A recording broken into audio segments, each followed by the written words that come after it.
All right, ladies and gentlemen, the action never stops here on Sportswire Radio. And I'm excited about this one because we get to take a little bit of a detour from professional wrestling and some of the other things we do on Sportswire Radio because one of my favorite things to talk about is college basketball. And it's been a while since I got to see some games, so we're trying to do our best and dip into the waters here and speak with a team that's kind of become our adopted team here on Sportswire Radio. The Finlandia University, the Lions, the men's basketball team. And we've had the good pleasure to speak with a couple of the players, Jacob Davitashvili, and of course, Trace Jones and star player Danny Zuchak. And now we get to hear from, well, the man in charge of it all here. And obviously the team is on its way to turning it around here. So let's get to it. So without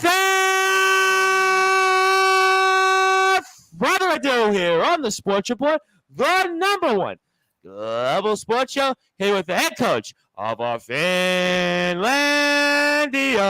University Lions men's basketball team. That's Coach Allen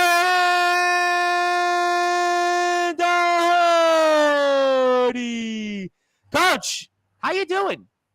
I'm doing well. You got free for some games this coming season? We need a new PA announcer. I'm looking for work. I'm looking to do anything. Public address announcing.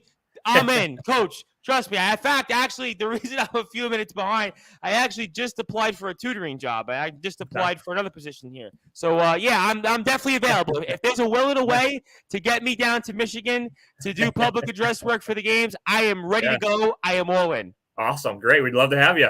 Well, we could talk about that off air. And obviously, I want to give a huge shout out, obviously, right now to a other announcer, a good friend of mine over across the pond in the UK. That is Colin McGregor. So Colin is tuned in. And obviously, Uncle Ralph also was tuned in also over there in the pond. So we've definitely got some friends across the pond. But, Coach, it has been a tremendous honor to be able to speak about the team and obviously get a chance to know a couple of your players. And, how excited are you?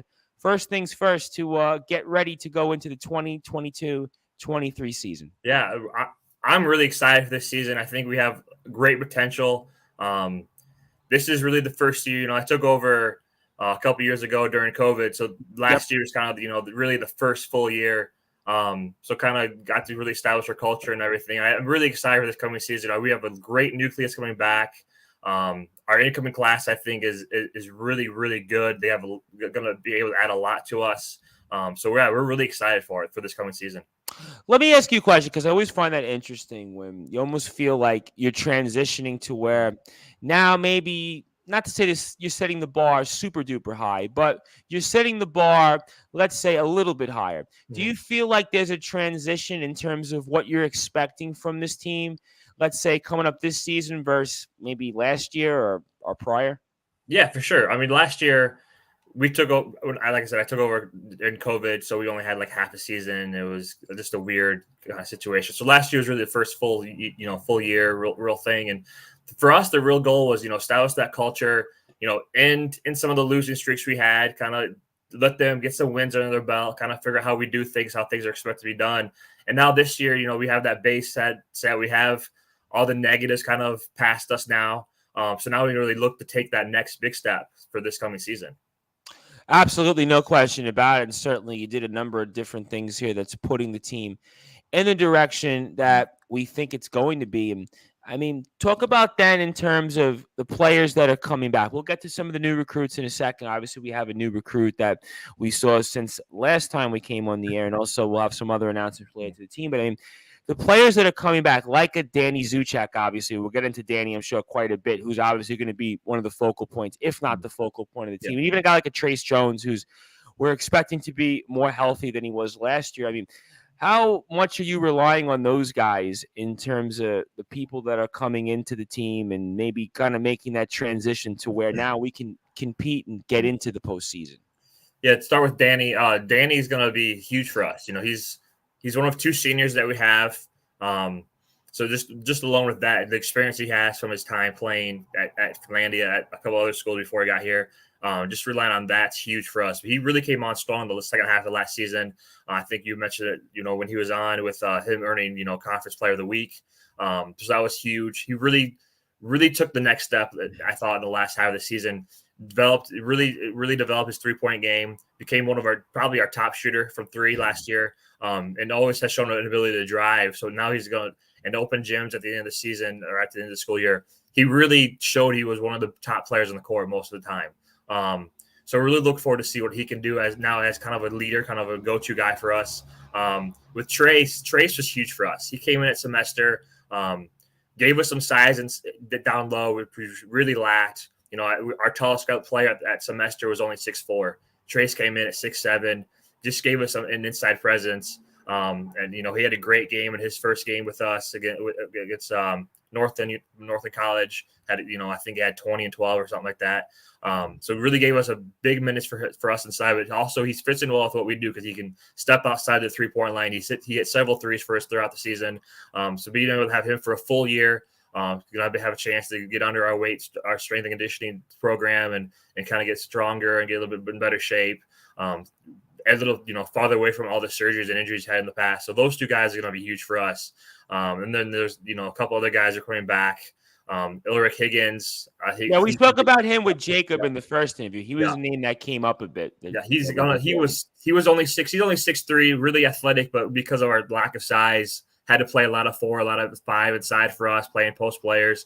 So this year we were able to get him out in the wing, use his athleticism a lot more. He's the guy who he's the most athletic guy on the floor every game he played. Unfortunately, just the way we had to do things, he couldn't get out and run the way we want him to. This year we get him out and run on the wing. He's going to be big for us. Another senior coming back would be Luke Madison, just bring some leadership for us, some maturity. So those are kind of the guys we're looking forward to. A couple of other guys, Tosh Thomas, going to be another guy who kind of was able to get going at the semester and kind of got his feet wet. And I think he can do a lot of big things. And our starting point guard, Noah Prestia, can also come back with more experience now in a second year of a full season, kind of has the experience of what we're looking for from the point guard and can help us get to that next level.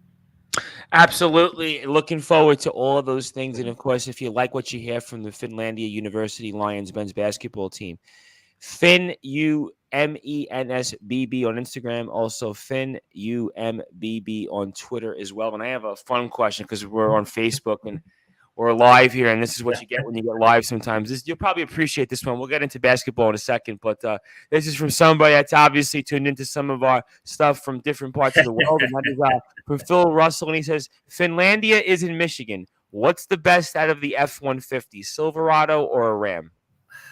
I guess I'd say I'm more a Ford guy, so I'd say the F-150. Okay. All right. I have no idea of any of that stuff. I just want to read the questions in that case. But certainly when it comes to basketball, I'm looking forward to speaking with you. I mean, when it comes to coach, obviously how you recruit, I'm always curious about it because I cover a lot of Division III basketball, especially here in the tri-state area. I've probably watched about 80 or 90 games. When you're trying to rebuild a program like this, and frankly hasn't really had much success, the team hasn't really qualified for the tournament in the NCAA or just a conference tournament and won very few games. I mean, what's your approach to recruiting? Are you looking to maybe recruit players like a Jacob Davitashvili who are outside the state of Michigan and a Danny Zuchak, obviously, and these different players? I mean, is there a specific player that you look for or target maybe versus, let's say, like other programs? We're a very unique situation. So where we are in Michigan, we're in the Upper Peninsula. So we're that weird part of Michigan that's not actually, that's actually connected to Wisconsin and not Michigan, the lower part of Michigan. So we have that going against us. So downstate is, 4 hours at least just to go to a game downstate. So we actually recruit the UP heavy. We want to get a little more local guys to our campus to get them into our program. But also Wisconsin, Minnesota. Those are actually probably closer to us than downstate. Then we also do expand, out of state for sure. There's just not enough college basketball talent locally for us to rely on just the local guys. And so we have guys from Texas and Florida, Jake from New York, a couple of Trace and Danny from Ohio. I have a guy coming in from Oregon. We've recruited guys from Utah, Nevada, Arizona, California. So we're a little more unique in that we had to have that national recruiting process that we go through. I would definitely think that's the case. And maybe in one sense, maybe that gives you an advantage because when you think about it, I mean, I'm in New York, right? So specifically programs tend to stay or recruit within like their maybe particular town or city. But in your case, because you're giving people an opportunity to play college basketball, does that give you maybe more of, well, I can recruit maybe, let's say, across the region, where you talk about Wisconsin, obviously Ohio with Danny and Trace, and other parts of the country? Is that an advantage in some way for you, think, or what's your thoughts on that? I think it's an advantage for us because we give them a unique experience. We could let them, we got, I don't know if I mentioned it before, but we have a lot of guys from Florida as well. Yeah. So, Florida, Texas, Arizona, downstate states, or, southern states. So we can give them a unique experience of just, a different culture, a different area, something you haven't experienced before. So and then a lot of those states also don't have, D3 basketball opportunities for them. So, if you don't get that D2, D1 or NAI scholarship, then you're kind of like, well, what do I do now? So for us, it's, come here. You have good talent. You may not be a scholarship player yet, but, come here and let's do what we can see what we can do.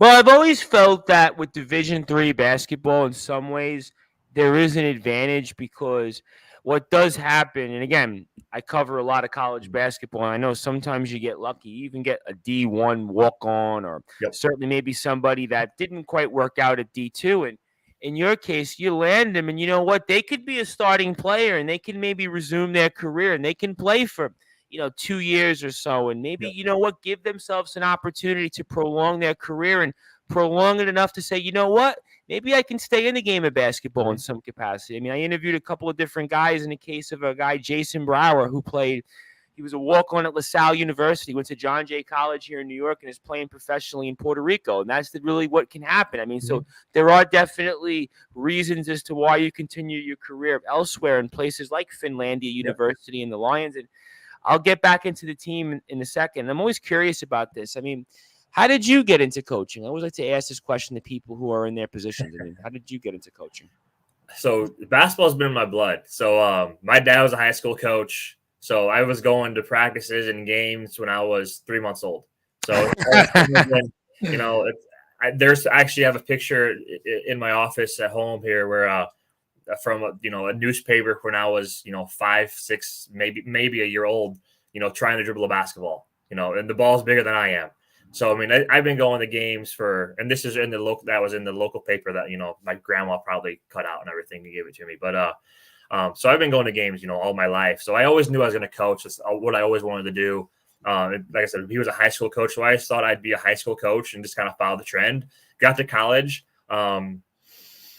Realized I love the college game even more. I had a great coach who was able to help work with me a little bit to kind of teach me some things. And then right out of college, I got a job at Rose-Hulman Institute of Technology, and it was there for 3 years. And then, got a head job out east for a little bit, and came back to the Midwest. So. Well, definitely, I could see that's kind of that's the journey of a college basketball coach in general. Is you go everywhere. I mean, I've spoke with coaches, and sometimes they're in different places and different spots. And I was curious about this also, and obviously I can't ask you this question because I couldn't ask the guys this. I mean, before you got the job here, you were with the women's team here in Finlandia. Talk to me, because I'm curious about that. Because talk to me about the transition from with the women's team as an assistant, and then obviously segueing here as the coach for the men's team. I mean, walk me through that transition, and what was that like? I think it was, for me, it wasn't too tough. I knew most of the returners, so that was nice. They had seen this. So when I took over when I helped, I shouldn't say took over. When I was with the women and the head coach took over, we came in together. We were there for 2 years. Went from 3 to 4 wins before we got there to my second year there. We won a conference championship. So they kind of saw the work we put in, the culture we built, all that work, and it saw that, I care. It's important to me, all that good stuff. So the returners knew me well enough where they were able to, they were really supportive of me, and that helped kind of build the gap from the new guys who hadn't known me yet. So that helped a lot. And then the girls, the older girls who had me as assistant coach also could tell the guys, the goods and the bads, there's always that stuff too. But but they were able to, help just spread the word, what I'm about, and then I just got in and did the work. But it wasn't that tough a transition, I don't think. Mostly because I'd already had that basis of knowledge of this campus and the team. Yeah, I would think in some ways, I know it's different, obviously, coaching the girls versus the guys, but in some senses, I would think it have made it almost like they really, I mean, it's always a transition, but I would almost kind of think there is not a transition in the sense that you've been on campus, you know, the Yeah. school, you know, the people. It's just different in terms of obviously the setup from going to assistant to head Yeah. coaching. So those are definitely some things here that we are speaking with on Sportswire Radio. And if you like what you hear from us on Sportswire Radio, do give us a like on Facebook here at Sportswire Radio. And of course, 24 hours a day, 7 days a week, 365 days a year. You can listen to all of our great content on sportnarium.com/player. So, Coach, obviously, want to get into the season a little bit. And one of the things that stood out most to me was in terms of the quality of basketball teams you play. I mean, I know the record was what it was, but you guys played so many teams that were in the postseason of some form. I mean, is that something you look at and say, you know what? We were in a lot of these games, and we also played teams that they were really, really good basketball teams. Sometimes at different levels, like, for example, I'm in New York, and there's certain conferences I cover that basically, how can I put this in a nice way? They're lucky if they can field somebody from the cafeteria to be on the team. You can tell. There were teams that were handicapped with COVID and different things like that. I get it. But with you guys, you played some really, really good teams. And I'm not just saying it because you're on with us, because we spoke about it with Danny and Trace last week with us. I mean, walk me through that and such, and just basically the schedule you guys played. Was that by design, or just talk me through that? Partly by design. You know, I want us to play tough teams. The only way to get better is by playing the best. You know, and we're trying to build this culture of what a good team looks like, how a good team acts, how a good team plays, and all that stuff. So the only way to learn from it is to see teams do it. Play the best team you can play. The other piece of that was I was the third coach in 3 years, so there were some guarantees and some promises that previous coaches had made that let's just get it done with. Right. Some of those games might not be games I'd want to play. I wanted to play, but let's get those over with so we can play a schedule that's more of what we want to play. You know what I mean? So there was kind of two pieces of that. Okay, yeah, I could obviously understand that, because there is things where teams play agree for certain teams and different reasons. It's not in your jurisdiction, especially if you take over a team, and and we had the COVID year also, so I could definitely see some of those reasons why. But I also want to give a shout out to one of my friends, of course, Anthony J. Finkel, who's tuned in here from New York, says Knicks best basketball team in New York City, but the Finlandia University Lions are one of our favorite basketball teams around. So obviously we like to segue into that. But one of the things that struck me most about this team, which I thought was so interesting in terms of why you guys were so good in some different categories, I think one of those was steals. I mean, we'll get into free throw percentage in a second, because I have a few thoughts on that, because obviously from covering and watching games, but you guys were so good in that category here in the Coast to Coast Conference. Was that something by design? Was that something that your terms of building an identity here for the boys? I mean, walk me through some of the categories, especially when it came to steals, why you guys were so good. We have some really good athletes. That's a big one. We try to press. We do a lot of pressing. We do put pressure on the ball, and we want to get out passing lanes. And we have a lot of good guys who are long, athletic, and do a good job of showing passes. So that's really the big one. You mentioned Danny. Danny was our team leader in steals, and he's really good at just kind of reading a team, a player's eyes and shoulders, and seeing where he's looking to go with the ball and jumping that passing lane. And we have, like I said, we have really good length on our perimeter. So they get other hands up in traps and make the passes hard, and then Danny and the other guys can go and take that the other way. I'm always curious, because I always feel like, and again, this was somebody who at best I played basketball at a CYO level, and I played somewhat as a recreational player, okay, up until maybe I was a junior or senior in high school. So my level of basketball is nowhere near your level or anybody else that we bring on here to Sportswire Radio. But I never asked this question, but I've always thought it's interesting in terms of, I've always thought stealing the ball is one of the most difficult things to do in the game of basketball, because it's one thing, you can rebound, everybody can jump, everybody can box out. Shooting the ball, there are players that can have certain niches when it comes to the outside shot or maybe a low post shot. But I really think stealing, especially, and it's so important because it gives you the ball back. It's a turnover. You're creating offense in a way for your team. I mean, that is kind of a difficult thing to do. I mean, do you coach that in practice? I mean, I really feel like that's one of the more difficult things to do in the game of basketball. And it's important, especially at this level, because it gives you those opportunities and those possessions to help you guys eventually win a game. So walk me through that and your thoughts. we didn't coach it real hard last year. Okay. But it's something we want to touch on more. This, like I said, this last season was, establish the basis of everything. But that's now that we kind of have, this is how we do things, this is what we're expected of you. Now we can take it to the next level. It's good basketball IQ, really. It's especially for passing lanes, is recognizing, when to jump the lane, when is he going to make that pass, when is it a pass? Right. Because if you jump and miss, you're embarrassed, as now you guys going in. I've had a few of those. So I'm out in the team, and some of the guys are. So it's good timing, recognizing when to do it, when not to do it. Matchups too, or and then the good athleticism and making the right play. Sometimes a player makes a bad pass, or a bad ball handler and just kind of hands it to you. Other times it's you make a great play, so you have to take advantage of it when you can. No question about it. And there's something that you just said that I have spoke about for quite a bit on Sportswire Radio, and I've been covering basketball for about 3 years, and I'm doing this 3.5 years. That is basketball IQ. And I always like to ask coaches and players, because I probably watch about, like I said, 80 to 90 games a year in terms of covering college basketball on Sportswire Radio, because we have a couple different teams that we work with here in the tri-state area. And basketball IQ, from a coach's standpoint now, not just a player's standpoint, walk me through how important that is in terms of a team.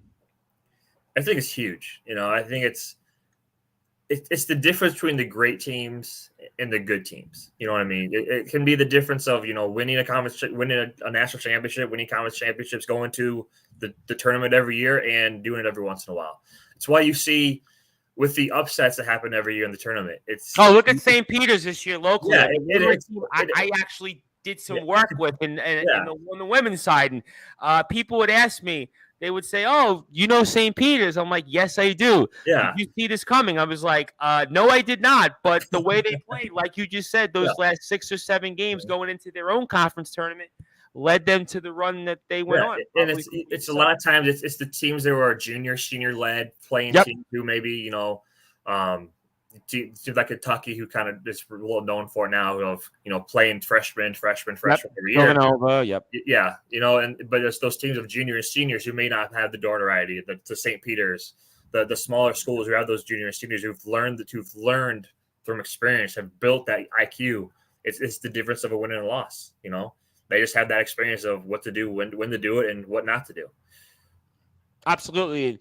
And it also tells you that, especially at this level, leave aside and D1, that practices are so important, because I was speaking with a coach this past weekend, and if you're on my social media, probably people would know who I'm speaking of. But we were speaking, and obviously I've interviewed him a couple different times. He's going to come back on here in a few weeks, and we talked about in terms of how many guys you run deep at practice. You could run as many as 13, 14, 15 guys. I mean, he was even telling me he was looking to have 18 to start the season here in October, just because competition. I mean, is that like that in terms of going into the IQ, where, you're going to look to maybe have 13, 14 guys on a roster, maybe start the year, maybe even a few more than that? So, you know what? Okay, here's who's going to be in my rotation, but I'm not going to set it because of different things, like whether it's defense, whether it's in terms of just how you apply yourself in terms of being on the court and the practices and being an overall teammate. I mean, walk me through your thoughts on that. I think every level is different. Every team is different. Every situation is different. For us, we're a small school. We're enrollment driven. So we always want bigger rosters. Right. Which I kind of thought, because you're very similar to some of the programs I've covered here, which I would have thought, okay, you're going to run as many players as you can because of those reasons. Yeah, so we're looking at about 22, 23. We were still working with a couple of guys, maybe 24 guys total on our total roster. But our depth for games, we're looking at, because we play very up tempo, play very fast. We play 10 to 12 guys a game. But those 22, 24 guys lets us have good deep practices, lets us, keep our pace up high in practice, so you don't have to. I've been in situations, my first year out east, I had 7 players total. So, how do you How do you go? I was watching a game this year. You'll Yeah. chuckle. It Yeah. was because of COVID. They started with 7, and I Yep. don't think I've ever seen this before. By the time this was on the women's end, Mm. the fourth quarter, the last 8 minutes, it was 5-on-4. They got to overtime, and they were playing 5-on-3. I like. Yeah. What am I watching? The NHL here or something? A power play or something? Yeah, I had I've never seen that a before. situation. We were 5-on-4 for 12 minutes. So the last 12 minutes we had to go 5-on-4. So I've been there, but and that kind of helped me. Like this isn't fair to the players either. It's not fun for me. It's not fun for the players. They're not getting a great experience. So let's make sure we always have enough because classes, things can get in the way. Especially here, you got to go to class. Class is number one priority. Oh, absolutely, no question. So the guys might miss class, might miss practice for class or whatever. So we want to make sure we have good numbers of practice, but also, like I said, we're enrollment driven. We want to make sure we have good numbers, but also helps us kind of build that program feel. That's one thing that I've been harping on is like the year before I got here, they had 8 players. Before I took over to the men's side, so they only had 8 players total, kind of the same situation I had been in before. So how do you practice 5-on-5? How do you really get ready for a game? So let's make sure we have enough guys for that. But because, like I said, we also want to have enough guys so they're not having to do 2 hours of high intensity practice. Oh, no question. I mean, they're not getting anything out of that either because they're just going to die, and then you're not getting anything out of it. So absolutely, no. I mean, but also gets that develop that program. So you have juniors and seniors. You're developing your freshmen, sophomore. So when they're juniors and seniors, now they're ready to step up and take that and take those roles over. So that's kind of how we do it. How the plan is to work here. I tell you what, I'm excited about the plan. I think the plan is starting to take its place here. Yeah. And I think one of those reasons why I'm also really excited about the team, and we were speaking about this with the guys last week on the show, was free throw percentage. And the fact that you guys led the conference in free throw percent. You guys shot just about 70% from the free throw line.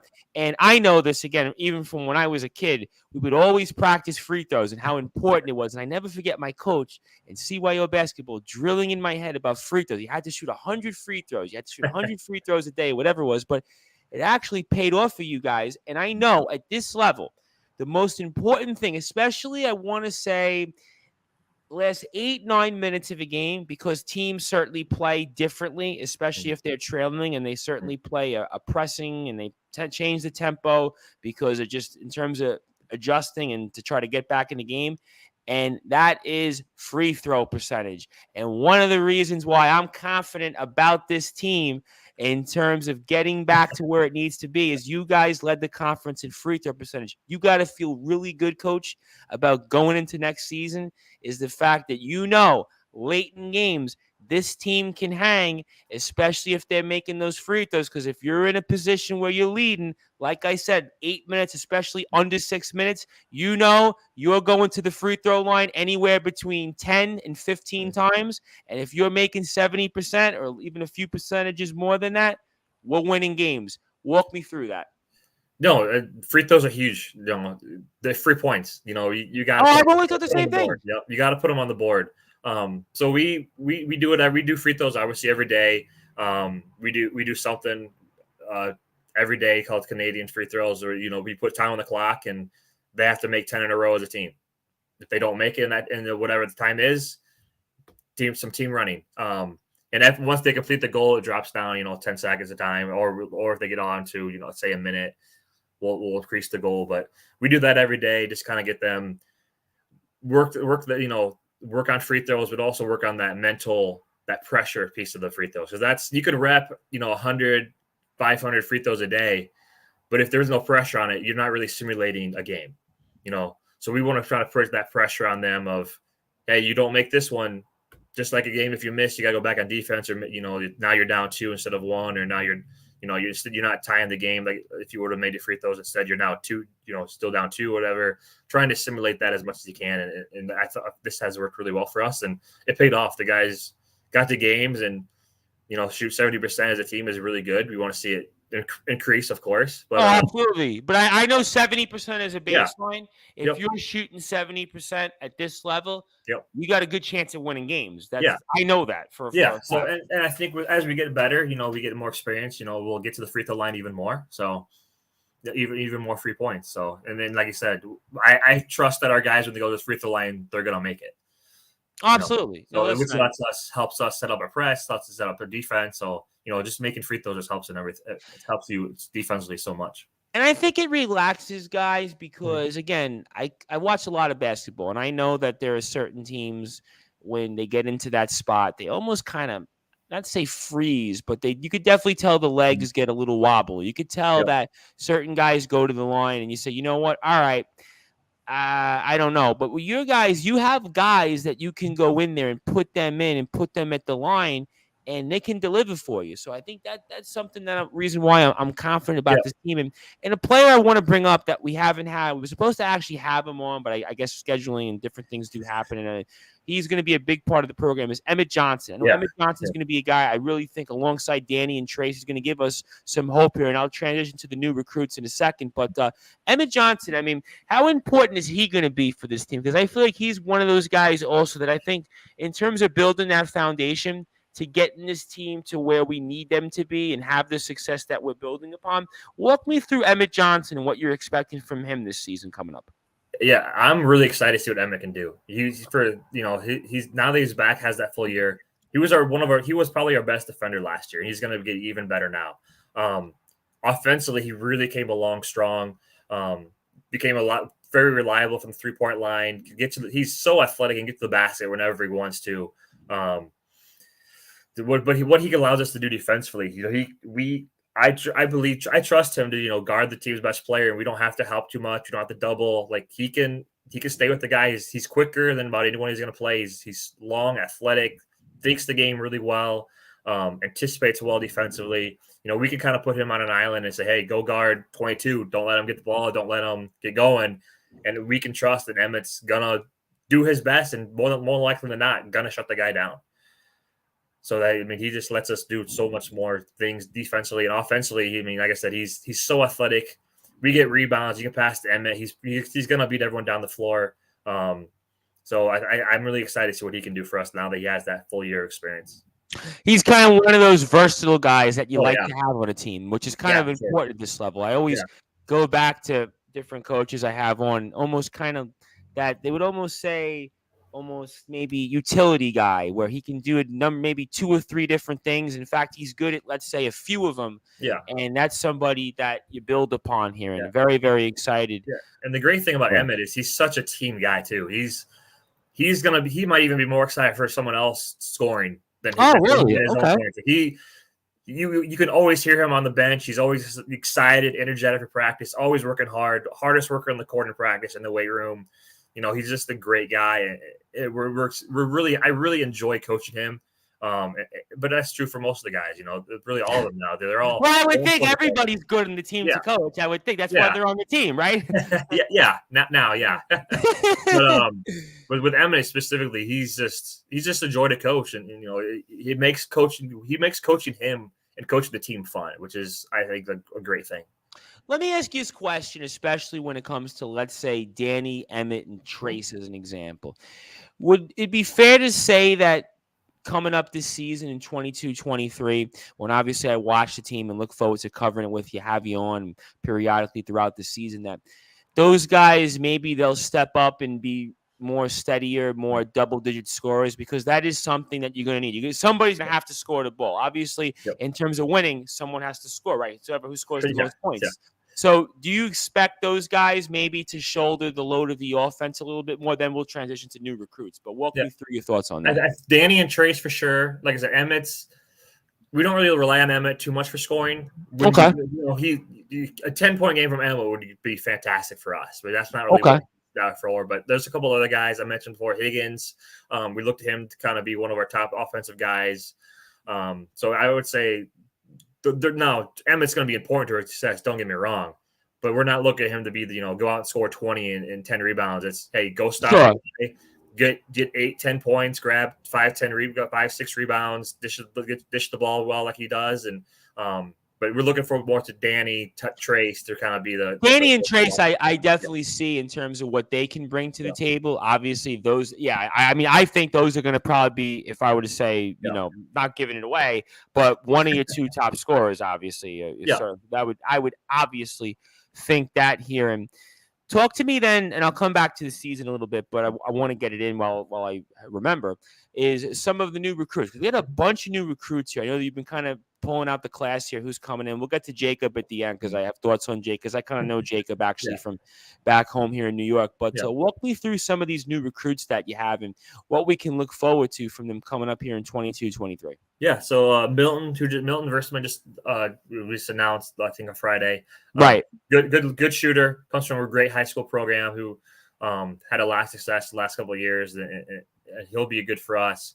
One we haven't announced yet. He's going to be announced here soon, so it's official. So I can announce it. Is Davin Hill? He's a local kid for us. Transfers in from the local JUCO. Okay. Was all state, all UP, all conference, all everything in the area. One of the top 3-point shooters in the area. His senior year, really good shooter, great passer. We're excited about him. Devin Schribble from JUCO from downstate Wisconsin, transferring in from a JUCO as well. I expect for him to kind of be one of our top guys this year. He was a top guy where he played at UW Green Bay Sheboygan. He's going to be real key for us this coming season. Those are some key ones for us. Trying to think of who else we've signed. We've signed quite a few. We had Jack. Was it Mattarella? I think? Jack Masella. He's another local kid. Good athlete. Works hard, going to be really good for us as he develops for us. So he'll be another good one for us. Connor Small, I think it was. Connor Small, yeah, thank you. Yeah, he's another local kid. He's lights out shooter when he gets hot. Yeah, I was watching some of him and looking him up, and I was like, that guy. He could shoot the ball. I was looking at him. Actually, what's kind of funny about him was I knew he was a really good shooter, and that's where kind of our main focus with him was. We need some more shooting. He was a great shooter. With the game, I went and saw him at one game. He came out and scored 9 points, and all of them were layups and a free throw. He just all of a sudden became this great driver, which just shows he's because teams focus so much on his three, he developed that that drive game, and so he's going to be another key addition for us.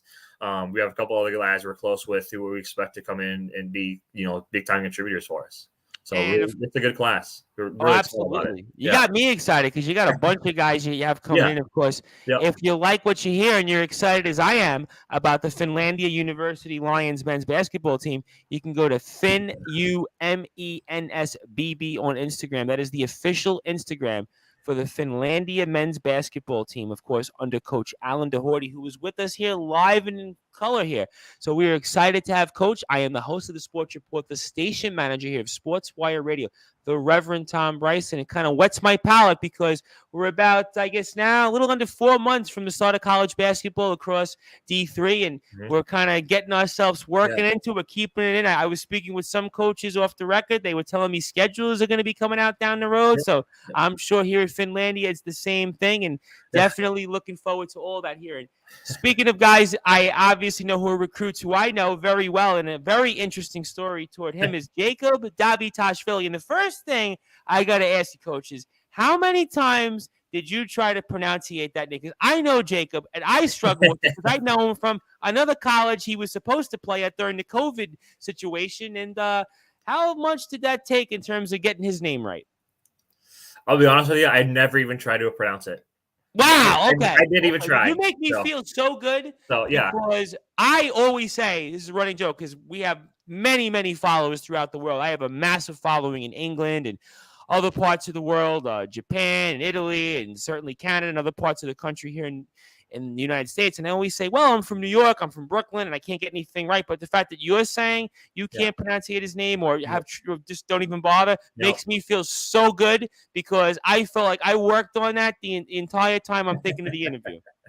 Yeah, it's during the recruiting process, I had to talk to admissions or financial aid, whoever. It's, hey, Jake from New York needs this, or where we at with Jake from New York? Like, I didn't even try. Like, it's not worth it. Just Jake from New York. So it's a tough name. The first time I heard it pronounced actually was listening to your show. So wow, you know what? I thank you for helping me with that one. I appreciate that, because I always feel like one of the most important things that I've learned in doing this in 3.5 years, whether it's been live, whether it was a podcast, when I was only on the radio, was you have to get somebody's name right, especially the last name. And I've come across some tough last names, and he's He's was one. one of them. For Oh, sure. he's. Yeah. I got to be honest. He's right up there. Yeah. The only other name I had that was tougher was I had a guy that was in the New York Mets organization. I was given an interview for, and he was traded for a guy that's on the Mets right now with a guy, JD Davis, and his name was Cody. It was I kept calling him Bohanic, and it was Bohanic, and it was like the guy who got me the interview doing with him said, "Well, this is how you say a name," and I should have always said, "You know what? Shoot, I should have asked him do I say your last name?" So that's the only other time I felt embarrassed, but Jacob's name is definitely tougher. But speaking of Jacob, because I know Jacob's story a little bit because I know him from different colleges, him being in the local area. I mean, what do you expect from somebody like a Jacob Davitashvili? Because he hasn't played organized ball in a while. Yeah. He's been at different places. He's definitely got a lot of energy. He's definitely got a lot of heart. No question the fact that he's somebody that, he's bounced around, but he hasn't played organized college basketball. Reminds me of another guy I'm friends with named Joe Gotra here in the New York area. That's a D3 player now. Actually got some quality minutes, kind of bounced around different schools, played one place, maybe for a cup of coffee, but that was kind of his story. But what do you expect from a Jacob Davitashvili, and what kind of caught your eye from somebody like that who hasn't played college basketball formally and hasn't played in 3 years? Yeah, so the first thing we saw, was just toughness, just so tough. With his size, you have to be tough to be able to play college basketball. Sure. To even be able to play high school basketball. In the clips, the video we saw, the toughness just stood out. He good ball handler, good vision, good IQ, good passing ability, which as a point guard is key. But the other thing that really surprised was really kind of nice to see was just very crafty at the rim. On the drive after the pick and roll, getting to the rim, very crafty, able to get a shot up against much bigger guys. So that was things that we liked, and through conversations with him, liked him. Good personality. I thought he'd be a good culture fit as we build. As I keep harping on, we keep building this culture the way we want it to be, and bring us some more maturity. A little older guy that we have a lot of freshmen and sophomores, so just a little bit more maturity for this team. So all that was great. But really kind of sealed the deal for me was we came here for an open gym, and he stood out. He played really, really well. The guys really liked playing with him. He got them to their spots. They couple guys, really like, hit them in the shooting pocket where they want the ball a little bit better than some of our guys do currently. And he could guard. He has some size limitations, but he could guard. He's tenacious, and the toughness is, again, that it really showed out to us, and the guys really liked him a lot, and excited for him though. I think he'll do some good things for us. You said something interesting about the fact that he's a little bit of an older player, and obviously he's going to appreciate this opportunity more so than, let's say, somebody else, because I know Jacob, I know his story. I know at another college he was going to play there and basically didn't work out for a variety of reasons here nor there because he's with us. But in terms of off the court, do you expect maybe more off the court from him than on the court? Because he could be that guy that, could be a leader. He's going to appreciate the journey. In other words, he's going to be one of those guys. He's probably going to bask in every second of being on that court because he knows that for 3 years, he went not 1, not 2, but 3 years, didn't play any formal organized basketball. So when he gets on that court, regardless of how many minutes, how many seconds, how many points he scores, whatever else he does, he's a college basketball player. Do you feel like off the court, he gives you more than anything else he may give you on the court? Yeah, for sure. And like I kind of touched on it before, like when through our conversations, he just struck me as a guy who you want to have around your team. He was a guy we wanted to have around. Obviously he's a good guy and all that good stuff, but the maturity, the excitement he had for basketball, the excitement he has just to be part of it, like as you mentioned, it was great for us. But just the maturity, the leadership abilities, you knew he was going to come in, work hard, do things right, set a good example for younger guys. So, I mean, all those things, that was enough for us to kind of say, kind of go that direction of, maybe we want to bring him here. And then I guess the touchdown, once we saw him on the court, was like icing on the cake. Like, this is a guy we'd have to have. Like, this guy's good. This guy's going to help us get better. And that's the biggest thing we want. Yeah. I definitely think that definitely in terms of the leadership, I just see leadership. I mean, obviously, look, we'll see what happens in terms of what he brings on the court. But I definitely think that he'll give you, like you said, that toughness, that New York toughness, and Yeah. he'll be somebody that I think will give you that veteran leadership, like with the Trace, like with the Danny. And obviously, let's talk about some of the important moments here. And let's go to November 20th, first of all. Mhm. Obviously, 49 straight losses versus 4-year schools. I mean, that had to feel good to get that one off your back, first of all, because it's always the first one you remember. They always say it's the first one that you Yeah. remember. So Yeah. November 20th, how'd you feel after that? Thrilled, relieved. Relieved was a good one too. That was kind of a thrilled and relieved for the two biggest ones. Just like I said, just getting it off your back, just finalizing that, getting that over with. And I think, correct me if I'm wrong, I think Danny mentioned it when he was here with you and talking about it. Like, just getting that off their back just helps them. It takes like a 10, 20-pound weight off your back going into every game of, close game. Okay, what's going to go wrong? What's going to go wrong? How are we going to blow this one? Now it's okay. It's over with. Now we can just go play. So that was huge for us. It was actually kind of a unique situation for us. So we ended up playing them on a Saturday, I believe, or maybe it was Sunday, but the second day of the tournament. We were actually supposed to play them this first day of the tournament. We were there. I think you're right. I think the 20th, because I'm trying to think off the top of my head. I think you're right. I think it was the. I don't know if it was Saturday or Sunday. Sunday. Now I just really, I remembered it because I was working in politics, and election was Tuesday, November 2nd, and we wound up losing. And I remember Halloween was on a Sunday, so that was I remember. Right. But yeah, so we were actually at the Northwestern game. We took the team to the Northwestern game the night before we were supposed to play them, and we're at the game, and I get a phone call from the AD of the whole school. Hey, coach, there's an issue. One of the teams has COVID. Can we adjust schedule? So you're going to play this other team on tomorrow. Then you'll play us on the next day. Like, oh, okay. That works. At least we get 2 games in. We made this long trip here. So, okay, that works. So, we kind of last minute had to get ready for a different opponent. And then we got to play Moody Baptist the next day, who we beat. But so it was kind of a unique situation. But yeah, just the chance to get that win, let the guys feel good, after a game. That was great to see. The excitement in the locker room was something you'll never forget. But yeah, getting that off our back was just huge for us. I'm sure that's going to be one you're going to remember a long time. Sure. First, yeah. Like the first is. They always say that you remember the first and the last, and I think one of the phrases I used was the monkey off the back, because I always equated it famously in some way or another. Was as a kid, I think I told the story about Steve Young, who was the quarterback with the San Francisco 49ers. They would always say before he won his first Super Bowl as a starting quarterback, and his only was, well, he finally got the monkey off his back, because the 2 years prior, he went to the NFC Championship game and the 49ers lost to the Cowboys. They finally got the win. That was kind of the first win that was important for us on November the 20th. And then walk me through then the bigger one, which was January the 4th, Northland. And I know guys spoke quite a bit, especially Danny and Trace, about that game, because certainly I know a lot of nerves were out there for sure. That was the first win against an NCAA school at home in over 4+ years, and certainly the first win against the Lumberjacks for the first in almost 5 years. I mean, certainly a lot of firsts there. I mean, walk me through that game, because obviously that game I know definitely was a very memorable one here. So walk me through that game, and what did you remember about it? That was a great team win. We were able to get off to a good lead, and really double digits for a lot. Had a great run in the first half. Pushed it out to over 20 points, I believe, if I remember right, at halftime. Played a great first half. Second half, they were able to fight back slowly. Our shots weren't falling.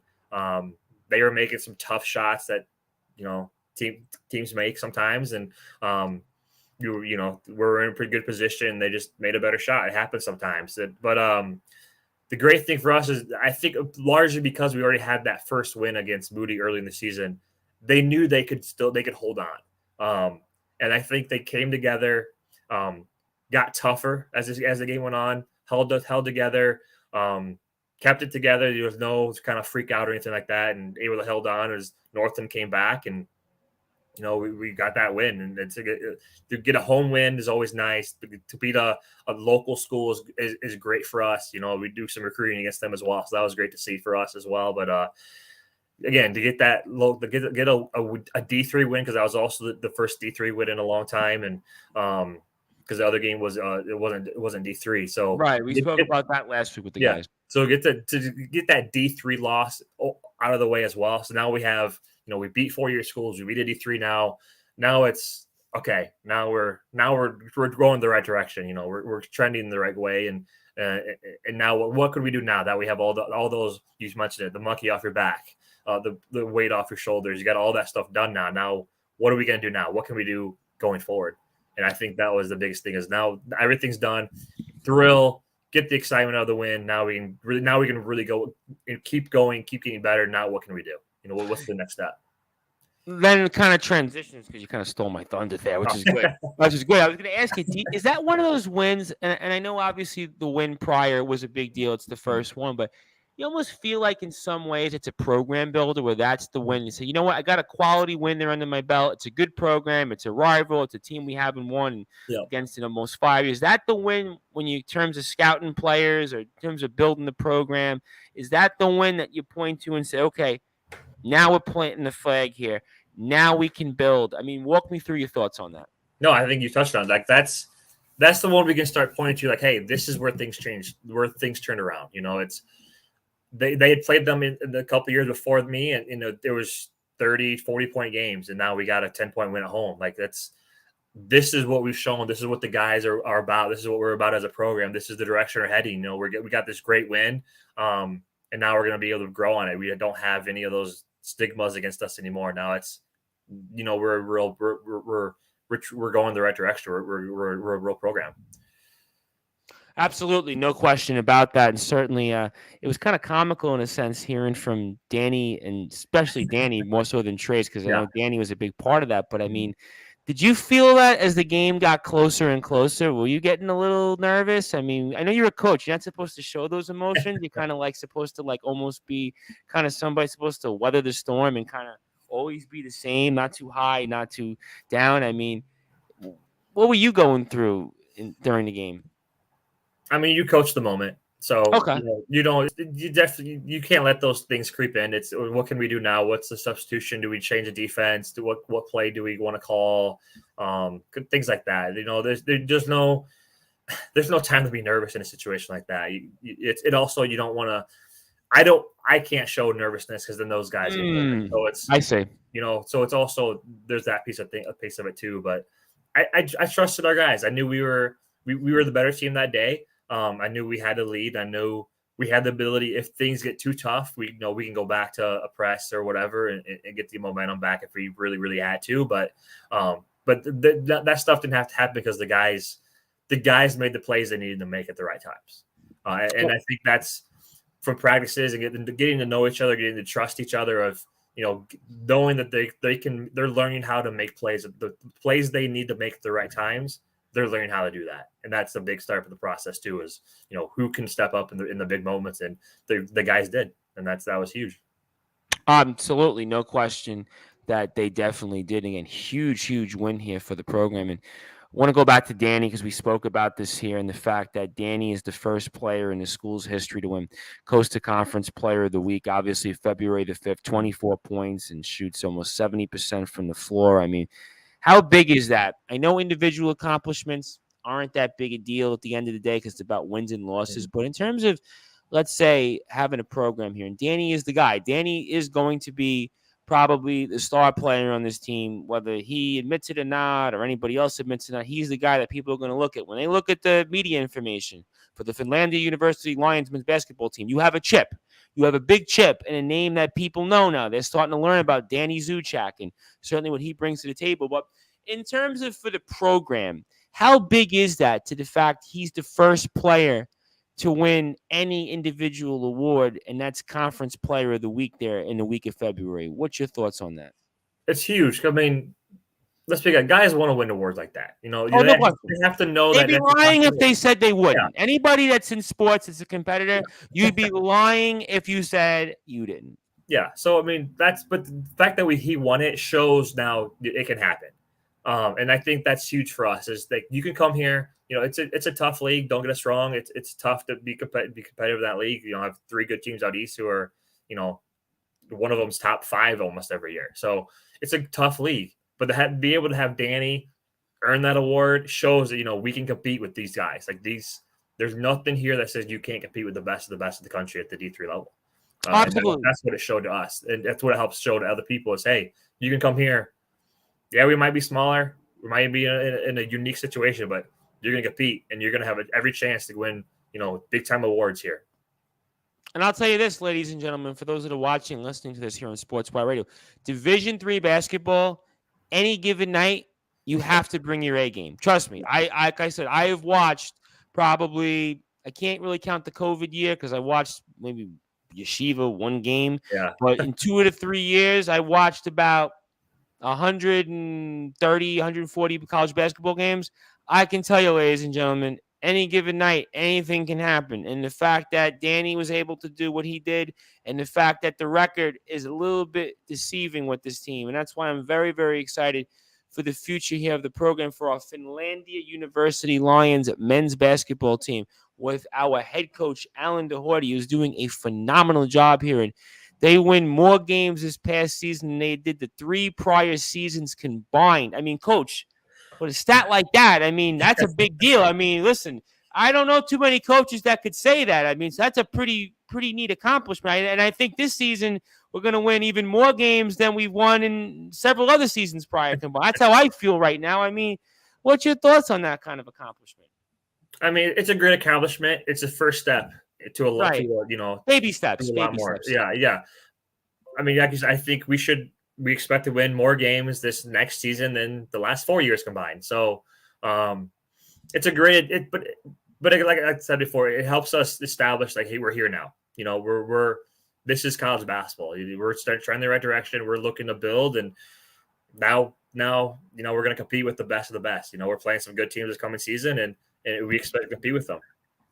Oh, I definitely expect that that's going to be the case here. I have a very, very good feeling about the program and getting to know the program here over the past couple of weeks, obviously with Jacob's interview and then Danny and Trace joining him and obviously with you now. But I also wanted to bring up your staff. I know Matt Strong is also on staff, and I wanted to give him a few minutes because obviously you got to have a staff. You got to have people also helping you out there. And talk to me about Coach Strong and what he brings to the table in terms of helping you here guide this team. Yeah, he's been great for us. He was actually the assistant before I took over. So he was kind of filling the gap before I got the head job. But he's been great for me. He knows the local high school coaches, so the recruiting wise, he's been a huge benefit for us. Knows the game really well. Excuse me. Also played at Finlandia, so that helps too. He has that connection to the school, to the alums. So that's been huge for us. He has a great knowledge. And what's nice for us is, you could take over a new program. He was new. He didn't coach the year before when I was with the women's side. So it was going to be his first year at Finlandia as well. But to be able to have him come in, we share a lot of the same philosophies. So it wasn't, have any headbutting or bickering or anything like that. So him and I have a great relationship. We work really well together. Gives me the great ideas, Sometimes they're great. Sometimes no, we're not doing that. But that's true with any coaching staff. But sure, he's been great for us. The guys like him a lot. I like him a lot. He has a great knowledge. He brings in great ideas for us to kind of help us get to the next level. So have him back for this 3rd year is going to really is a good thing for us. It's going to benefit us a lot for this coming season. I'm glad you brought that up because I've always felt it's important, especially for alum of the program, to have somebody like Matt. And Matt was obviously somebody that he was a competent player, an important part to the teams he played on. And it's not that long ago. So it's somebody that players obviously can relate to. He's a guy that's been in their shoes. And how important you think is that to have connection to the past from players or anybody else like that? Walk me through that. Yeah, I think it's huge, especially at our level. I think it's really important. For one, they have the jobs. When you graduate, there's nothing better than to be able to reach out to an alum. Hey, I have a player who's in your field. Can you help him out? That's huge for us. We want to see that, but also just be able to build that sense of program, that sense of community of this is what Finlandia basketball is all about. We're working hard to kind of bring the guys who used to play at Finlandia, maybe lost connections, build those relationships back up. just to build that sense of community, that sense of team, that sense of a program. But like I said, it helps. Number one, it just helps the guys. They can go to those guys, the current players we have. They can go to alum and say, "Hey, what was it like to do this? Do you have any? What was it like to play at Carthage back in 2012? Like, that was a great game. For as an example, right. I heard about that game. That sounds like it was fun. What was it like? Or like I've had Stephen mentioned before, like, hey, you're a lawyer. I want to get in. I'm pre-law. Can you help me get into, do you have an opening? So things like that help them build connections. So that's important too. Of, once you're a lion, you're always a lion, and it's keep it together and be one true program. Absolutely. And this was a guy also who was a good player. I mean, so this is a player that he was a legitimate player and a legitimate part of teams that were building, getting the team to where they had a little bit of success kind of in the middle of the decade where they were competitive. They were right there. So I think that's kind of important to have kind of that more or less connection to where they had some really good players and they had a little bit of success. Obviously, we're trying to get there and maybe get a little bit past that. And I have a very good feeling that we're going to do that here, especially as we get ready for the season. I mean, how important is this off season in terms of for you and staff and the players? Because I feel like I said, I know I mentioned at the top, but I feel like these next 3 months, are really going to be important just to see who's coming in and who's out and your focus. Walk me through that in terms of how important you think this offseason here is for this team. I think it's huge for us. This is a really important offseason for us. It's are we willing to do the extra work, do the extra reps, take the extra shots in practice, for me to watch the extra film, extra study, whatever I need to do to help us get to that next step. Winning your first game, tough. Doing what we did, tough, for sure. But it's even harder to take it to the next level. And are we willing to do the work it takes to get to the next level? Because we have the talent, we have the potential. Now are we going to put in the work? So these next 3 months for guys, getting better on the court, getting strong in the weight room, getting quicker, getting more athletic. Are they doing that work? And like I said, for our staff, are we doing what we can do, everything we can do to help us get to that next level of, is there something in film study we can take? Is there, did we read the right books? Did we do the right coaching seminars? Do all that stuff is going to help us get to that next level as well from our knowledge. And what is there a drill we can find that, or something in practice that we can take that's going to help us out to get us to the next level. So, to your point, this is huge. This is a big offseason for us, but I think from what I've gathered from the guys, from conversations with them and others, I think they're doing a great job. Sounds like they're working really hard and getting better, and they post stuff on Instagram, so I get to see a little bit of what they do. So, so I think they're doing the work. So we're really excited for it. I think these 3 months is what's going to kind of make or break how we do as a team this season. Before I get to closing thoughts and ask you a few other questions, I'm glad you brought up Instagram, because I feel like when it comes to college basketball, in terms of promoting the program, I feel like Instagram more than any other platform, whether it's Facebook, Twitter, even you want to throw in LinkedIn, I guess. LinkedIn's more businessy, but in terms of Instagram, I feel like it is so important, so crucial to have an Instagram regularly posted, because all of these, again, I cover a lot of college basketball. I also am into social media because we do radio here in Sportzwire Radio. And how important is it for you to have that Instagram page and be able to connect with players and be able to have that type of interaction? I think it's really important, especially like I said, we do such more of a national recruiting. Right. So be able. What do guys do when they first go? When they say they get a text or a phone call or email from me, what's the first thing they're going to do? Probably go look at us they're going to go to our website and then go to Instagram, see what we have there. So we try to do it. I think Danny helps us a lot with our Instagram. I think he does a great job with it. But yeah, Instagram is really one of your top recruiting tools anymore. Oh, I've heard the same thing. And I heard this even before the COVID run. And I remember speaking with a coach, and I won't name the coach's name, and he would say, are you on Instagram? This was the days I was doing podcasting just on a SoundCloud page. And I would say, no. And then all of a sudden I opened up an Instagram account before COVID, and I would post a clip of a player or something. And I would get like 100, 200 plus views. And I would say, okay, well, maybe I need to do Instagram. And we also have here Jacob Davitashvili, who is tuned in on YouTube, and he gives the 2 thumbs up. So he's enjoying. So thank you, Jacob, for tuning into us here on YouTube. And anything you want to say to the players or anybody that you want to say to anybody in particular who's watching, who's a booster of the program in the school? I mean, anything you want to directly to say to players or to staff or anybody here at Finlandia? What would you like to say to them directly? I mean, biggest thing is we appreciate all of their work they put in, and that's, let's keep doing it, what we do, and let's keep building this thing, because I think we have a lot of excitement that we've earned, and I think it's time for us to go take it, and let's do what we do. Let's get better. Let's keep building this thing together, and a couple of years, let's see where we're at. Hopefully we're in the NCAA tournament and doing some things there too. I'll tell you what, I mean, I know that's something that Danny spoke about and how important that is in terms of getting to the postseason here and playing in some games. I know we've had some success here in the past middle of the decade, but in terms of actually getting into the postseason, that's certainly a big thing here that I know we all want to see here at Finlandia. And of course, Finn, UMENSBB. And Jacob chimes in here and says, next year is ours, coach. So I'm glad to hear that. That's what we think here. There we go. We definitely think that here. I mean, obviously, I'm sure you're chomping at the bits, ready to go. After hearing all this talk and all the clips and everything else, I am sure you're chomping at the bit here. So it kind of segues. I mean, what is your goals with the team here for this season coming up? What are the goals of the team?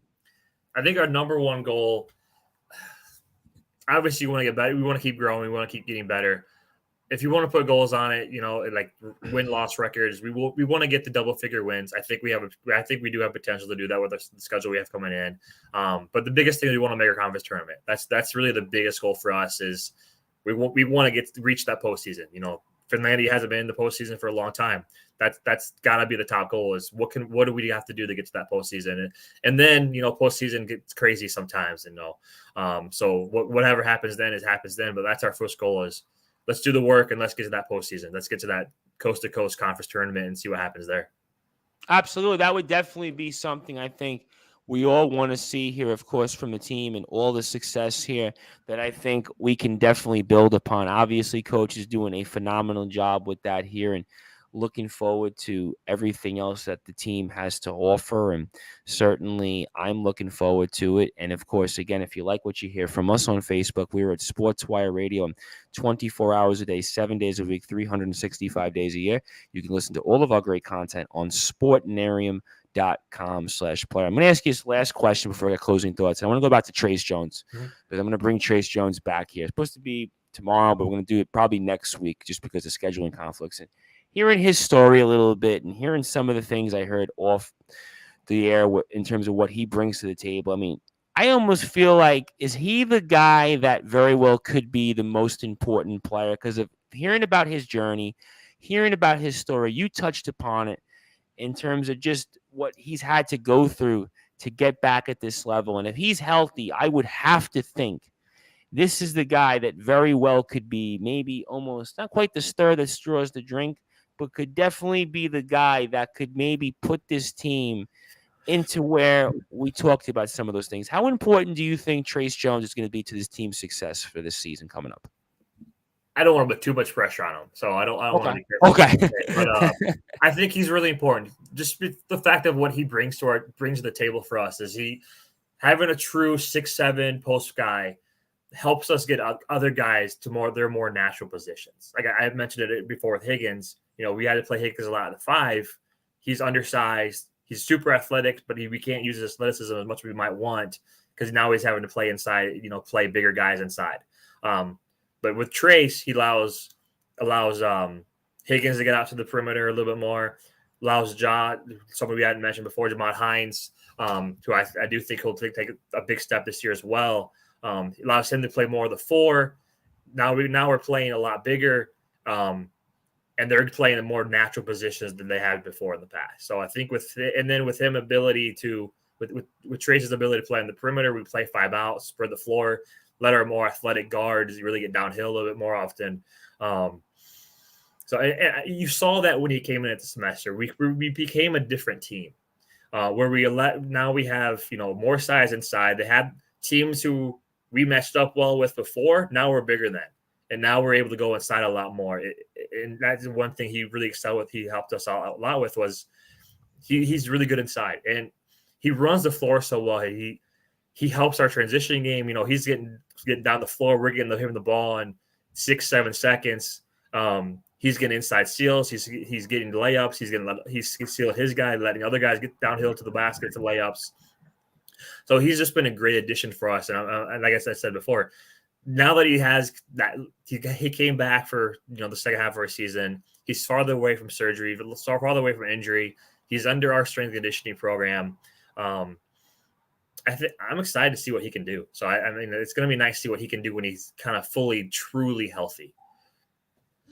I'll tell you what, ladies and gentlemen, this is why I'm excited to continue to talk Finlandia University Lions men's basketball. And certainly looking forward to the season here. Not that far away. Listen, today's June 27th, and that means that October 15th or so, when everybody gets together, that's always the number. The magic number I know is October 15th. That's the magic number on the calendar, and we're not that far away from that. That means we're going to be right in the nitty-gritty right afterwards. We're going to have those tournaments, a couple of different games a week, and we're going to be covering it here on Sportswire Radio. Very, very excited about that. And Coach, it has been a tremendous honor. I know you're a busy man and you got a lot of different stuff on your plate, so I don't want to keep any longer. But obviously, I can't thank you enough for this opportunity. And definitely, the guys are right. The guys did say you would enjoy podcasting, you would enjoy speaking, and you did a really good job. I never know what to expect sometimes. Sometimes I do these things, and I'm like, I don't know what to expect. But this was definitely a lot of fun. I'm looking forward to the future of the program. And I want to give you the floor. I want to give you some closing thoughts. Anything else you want to share, plug, say, and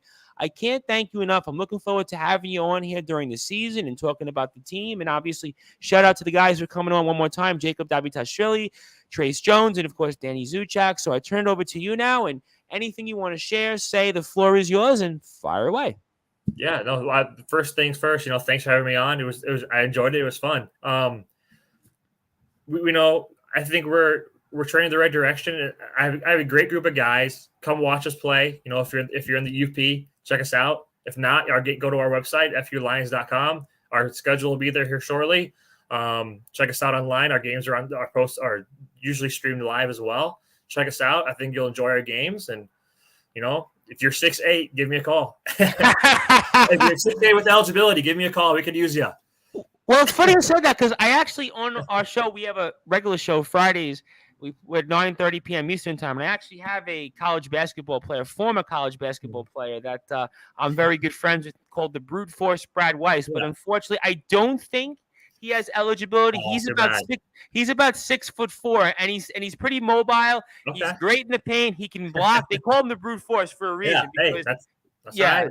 He would be perfect for you guys. Very, very good college basketball player, but I don't know if he has eligibility. Okay. But I'll promise you this. I'll actually post the clip on Instagram, and I'll let him know that you are recruiting. And if he does by any chance have maybe just a game or 2 games or 3 games, or even a year left of eligibility, I'll certainly let him know and respond. In fact, I'll do this tonight because he loves that stuff. He loves that. So I'll definitely make sure that he knows of that. But obviously, thank you, Coach. And also, again, thank you to the guys. And again, one more time, Finn, that's FINNUMENSBB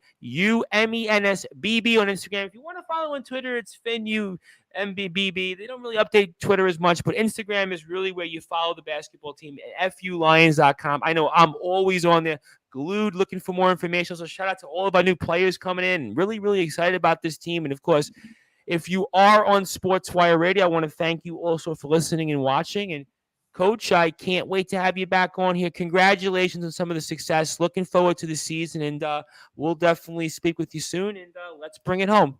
Yeah, sounds good. Yeah, look forward to it. Thanks a lot. As we're here on the Sports Report, the number one global sports show with the head coach for our Finlandia University men's Lions basketball team. That is Coach Allen Dehority. As I am the host of the Sports Report, the station manager of Sportswire Radio, the Reverend Tom Bryce. I want to thank everybody for watching and listening. If you're on sportnarium.com/player, you will go back to your regularly scheduled programming here in about 10 or so minutes. We'll have all our regular shows back up. And if you're on Facebook, YouTube, Twitter, and LinkedIn, and Northeast Streaming Sports Channel, I thank you for watching. I will be back tomorrow night, 7 o'clock British Standard Time, 2 p.m. Eastern Time, with a special showdown of pro wrestlers Champ Rogers and the lawman Kyle Kennedy. So stay tuned for that. But in the meantime, thank you, Coach Dehority. Thank you to all of our Finlandia University men's Lions basketball fans and everybody else from Sportswire Radio for tuning in. Thank you. Good afternoon if you're in New York and elsewhere. Good evening if you're in the UK, and have a great night and a good rest of your day here in the New York area. I will be back tomorrow afternoon, evening. And if you're on sportnarium.com/player, hang on tight for your shows in the next 10 or so minutes. Thank you again. Have a great night. We'll be back soon. Thank you. I'm the host of the Sports Report and the station manager of Sportswire Radio, the Reverend Tom Bryce.